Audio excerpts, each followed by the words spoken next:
What? Did you think I was going to use the same music for book 2? Come on, I've got 8 music tracks, 1 for each book, and they're even themed to the books as well. So, it's time for The Way of Tiger, book 2. Here we go. I am Ninja.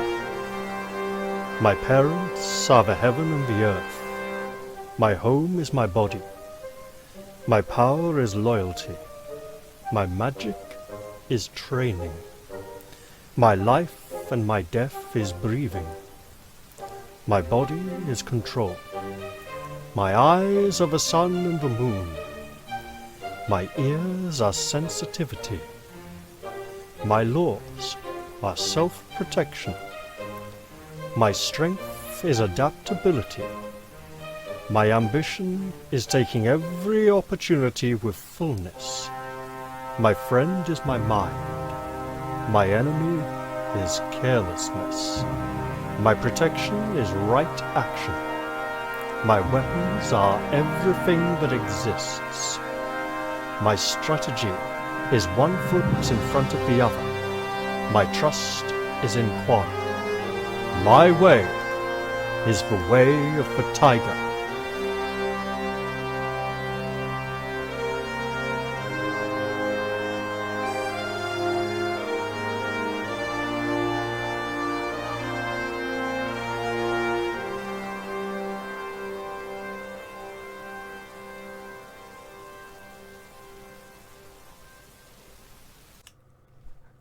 Hello everybody, I'm Raphael Perry and it's time for some more Way of the Tiger.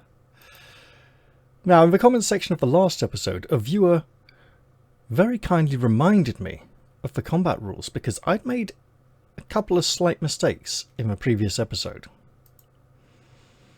So I'm just refreshing my memory here. And as I was indeed instructed, the defense value is not a target number that must be met. It is a target that must be surpassed, that must be beaten. I need to roll higher than the target defense to land a blow, but the same applies to my enemies, which is good because I did get a feeling in the last episode that the defense values felt a little bit too low. I mean, okay, so I was fighting an opponent with particularly low defense, but even so they felt too low.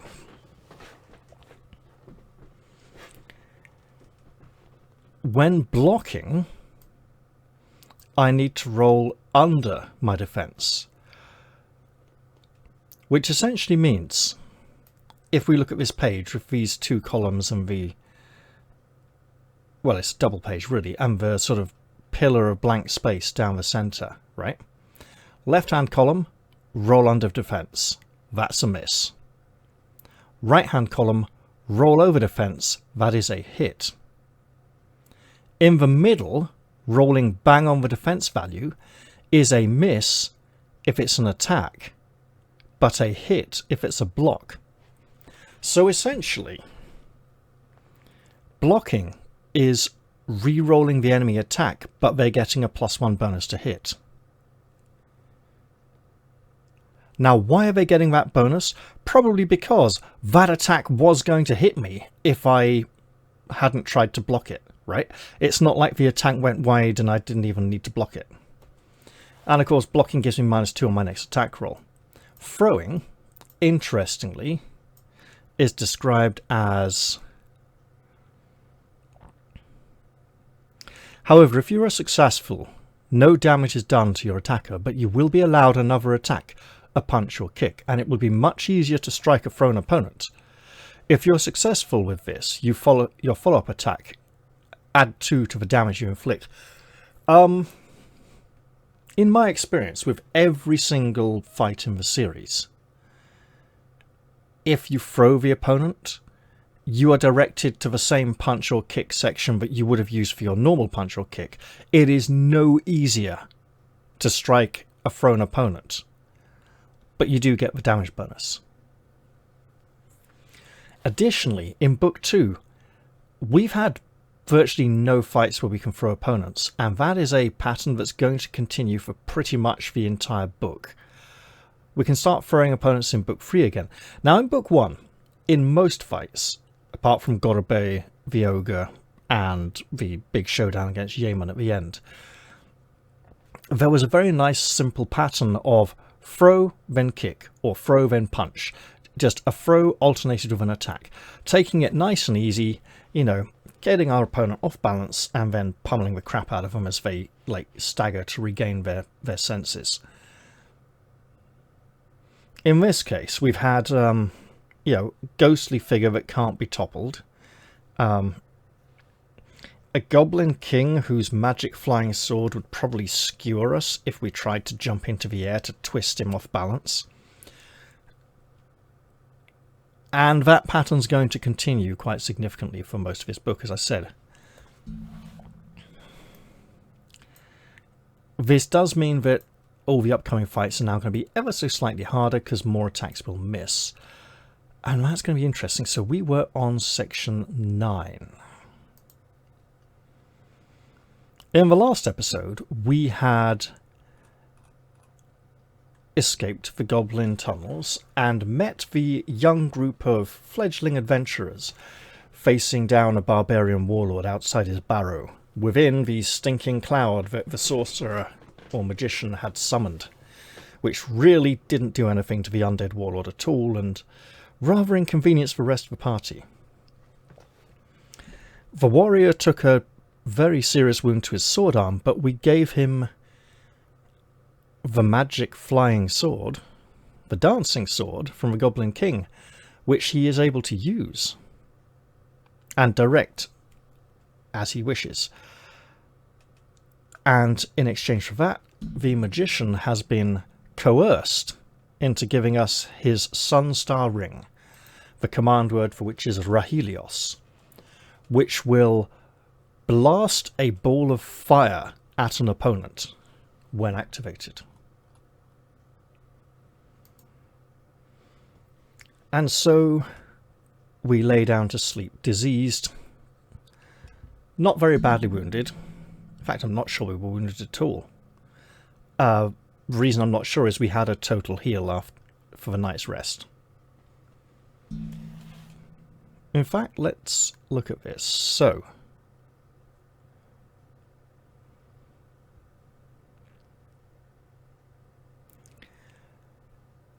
the adventurers, Tybalt removed the disease from our body, and Taflur cured our wounds. The adventurers keep watch over you for another night until your strength returns, and you ask them about the lands which lie between you and the endless sea. They tell you that the lands and mountains to the south are peopled by dwarves who are suspicious of men and inhospitable. The way southwest leads through a rough country where brigands often ambush helpless travellers. To the west, the land is open, giving little cover. In any case, they say all paths lead to the city of Harif on the Crow River, and you are bound to come there on your way to the shores of the endless sea. When you are ready to go on your way, you thank them for your help and set off through the hills. We could travel west or southwest. If we travel southwest, we're going through bandit country. Brigands, ruffians, vagabonds, ne'er-do-wells are likely to waylay us. However, if we go west, we've got nowhere to hide, and we know the army's out looking for us, trying to kill us. Let's go southwest, the direction I took last time, which was the death of a playthrough. And let us hope it doesn't go so badly this time. For 2 days you travelled from dawn till dusk, gaining little rest. The hawthorn hedges and clumps of gorse mean that you must frequently go back on your tracks to find a way through. Your head is bowed in thought on this overcast day when a rustle of dried leaves catches your attention. You are walking down a narrow deer path between hawthorn bushes, and 3 brigands with drawn swords are barring your onward path. There is no escape through the bushes, and looking back you see 3 more move out from behind cover to trap you. If you have the skill of acrobatics, which we do not, you may wish to somersault over the 3 ahead of you and then attack them. Or you may wish to use a shuriken if you have one. I do have one.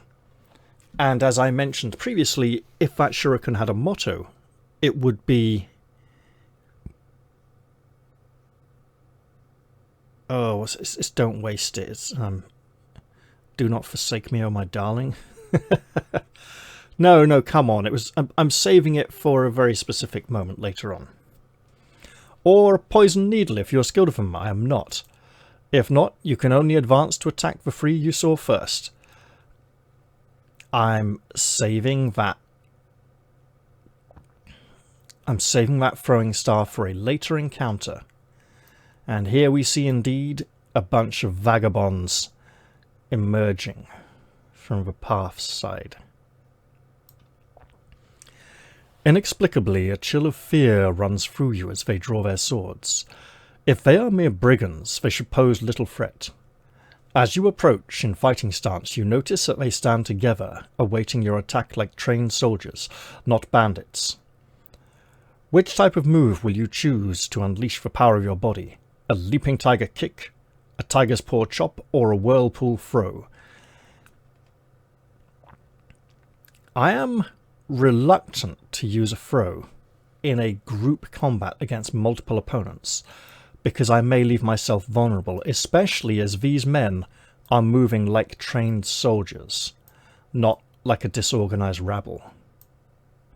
They seem to know what they are doing. Perhaps they are deserters. They're not, but perhaps they are, right? A tiger's paw chop, I'll have to get very close and pretend to be Mike Myers and shout judo chop. No, they've got swords. That's not good. A leaping tiger kick. Look, the flying kick was really popular in the 80s. Let's go for it. If these guys are trained soldiers, they won't be expecting people to kick above knee level. Maybe a kick to the balls if they're really lucky, right? But a flying kick to the head, they're not going to expect that. Okay. Now this fight is actually a lot harder than it looks, not just because there are three of them. So let's just hope the dice love me. Your leg flies towards the leader's head, faster than lightning as you try to break his neck with the force of your leaping tiger kick. His defense against the leaping tiger kick is 5.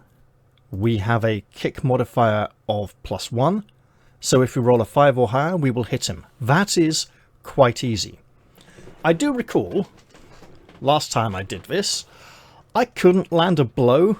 I got like one hit on him while they chopped me to bits, and I don't think I even made it to the time limit. Guess what? There's a time limit. If he still lives, you must defend against his thrust and against the cut of one of his men, which has an easier chance of hitting us. You may block only one. Actually, we probably can't afford to block either. All of the brigands do the same damage as their leader when they hit. If you have attacked him 4 times and he still lives, something bad happens. We need to, which means we can't afford to throw, we need to keep hitting. He has 15 endurance points, which is really bad news for us.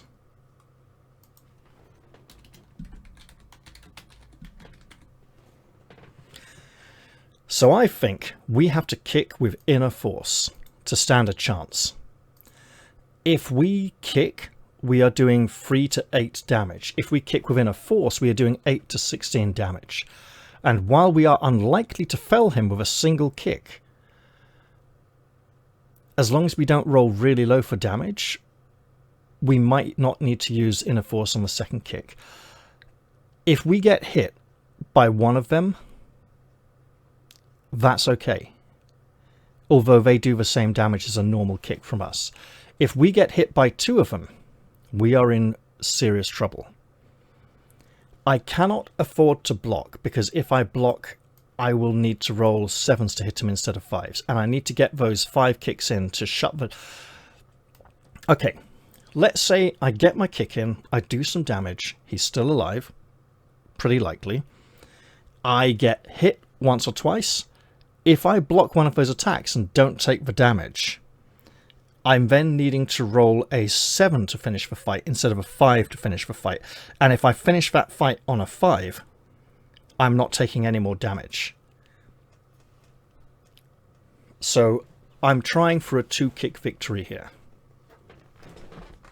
Now, I'm glad that all 3 of them don't get to attack me. That would be lethal. I don't have the endurance points for that. And with these defense values, I couldn't survive it. Let's try our first kick and see how it goes.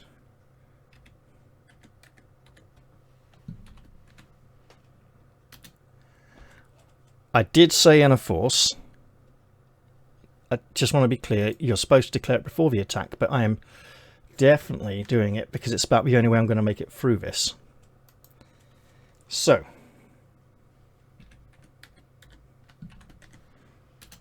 we get 6 damage, which is 12, reducing him to 3. Excellent. We're nearly done, but we're not. The brigand leader will attack.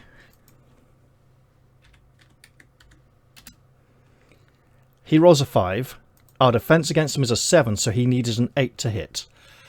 However, taking advantage of our focus on him, one of his 2 supporting warriors will also strike at us, also rolling a 5. Wow. If he'd rolled a 7 or higher, he would have hit me. Now, the brigand leader only has 3 endurance points, meaning if I kick him, I don't even need to roll damage. So, he tried to stab us, one of his men tried to cut us. All of the brigands do the same damage as their leader when they hit. We have not attacked him 4 times, we're about to attack him for a 2nd time. If I had rolled lower on the damage for that kick, I would be wanting to use inner force again now. And that's really rough because I probably need both those points for a later moment. Ooh. So we kick once again. No inner force points this time. A 4 and a 4 plus 1 is 9. That is a kick. And you know what? I'm going to roll damage anyway because I can. 4 points. Only ever so slightly overkill. With 2 combat rounds and no damage, we have breezed through this fight. However, we're not out of the woods yet. By which I don't mean this fight at all, I mean the things that are coming.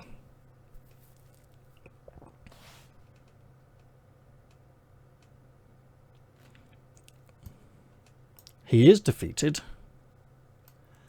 And for that, I am extremely grateful. I might even end this episode right after this fight just to celebrate. Not just to celebrate, but more. Also, I could have taken the other path. I know what lies on that path. It is a different encounter, which is dangerous. Not necessarily as dangerous as this one, but I went this way for a reason. Not just for revenge.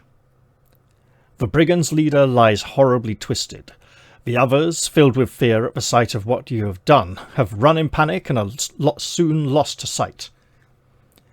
As you examine the fallen man, a rent in the cloth which covers his shield catches your eye. The cloth shows the black raven of the northern reavers, but you strip it away to reveal a silver sword hanging from a silver thread against a background of darkest sable. These men were no brigands. You have killed another captain of the Legion of the Sword of Doom. You search his body but find only one thing of interest. A wax tablet containing his orders. To scour the borderlands between Dwaroheim in the lands of the dwarfs, and Harif Sea the Crow, and to capture or kill any ninja found there. You pocket the tablet and continue on your way towards the valley of the River Crow.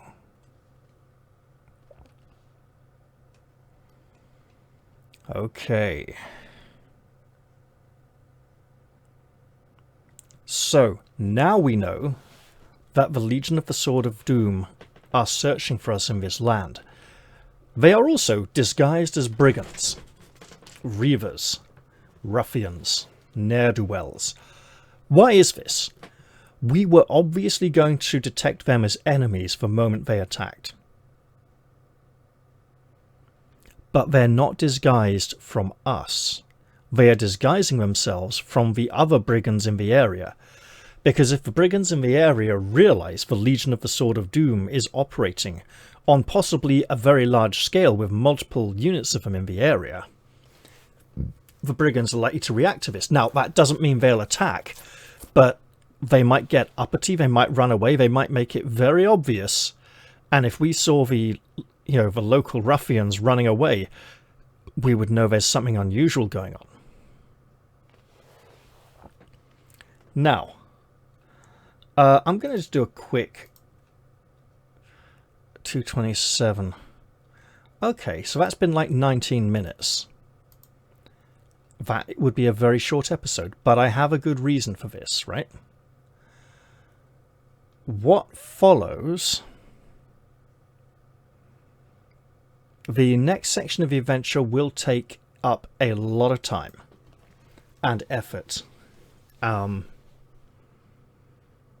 If I put an episode break in now, I will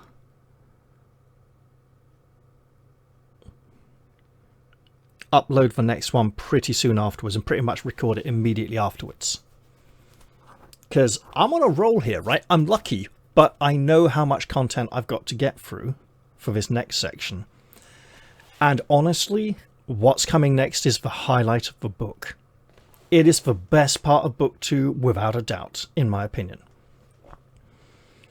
We would get to encounter characters who have infamous characters who are very popular with the fan base of this series, who kind of deserve their own episode, in all honesty. And if you know the adventure, you know what I'm facing next, and you know that I'm essentially doing 3 fights back to back with no resting, no health recovery. And look, 2 of them back to back, sure, right? So I could put an episode break here, right? I could put an episode break when we meet those famous characters, or actually an episode break just after I finish dealing with them, which would be one hell of a cliffhanger, but it feels wrong. And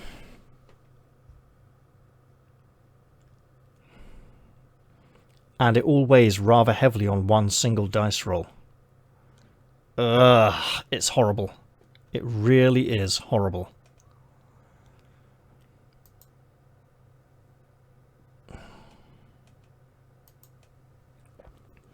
It's a very random roll as well. And we'll... Again, if you're familiar with what's coming, you might know what I'm referring to. And it's probably not... Well, no, it might not be the one you think, actually. There is one attack which can do a lot of damage. There's a possibility for us to take 8 points of damage before a very dangerous fight. And it's a random dice roll. It is really nasty.